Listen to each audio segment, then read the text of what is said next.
Әлихан Нұрмұхамедұлы Бөкейханов 5 наурыз 1866 жылы бұрынғы Семей облысы Қырқалы уезінде дүниеге келген қоғам және мемлекет қайраткері, ұлт-азаттық және алаш қозғалысының жетекшісі, Алашорда автономиясының төрағасы, публицист, аудармашы, ғалым. Әлихан Бөкейханов Санкт-Петербургтегі Орман технологиялық институтын бітірген. 1905 жылы Ресей патшасының бірінші мемлекеттік думасының депутаты болып сайланды.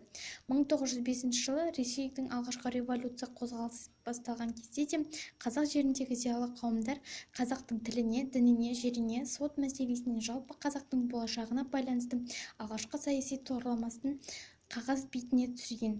Осы петицияның басы қасында Әлихан Бөкейханов болған. Ресей патшасына қазақпен санасуды талап етті.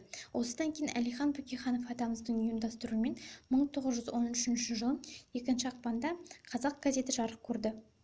Келесі Алашорда қайраткері Міржақып Дулатов.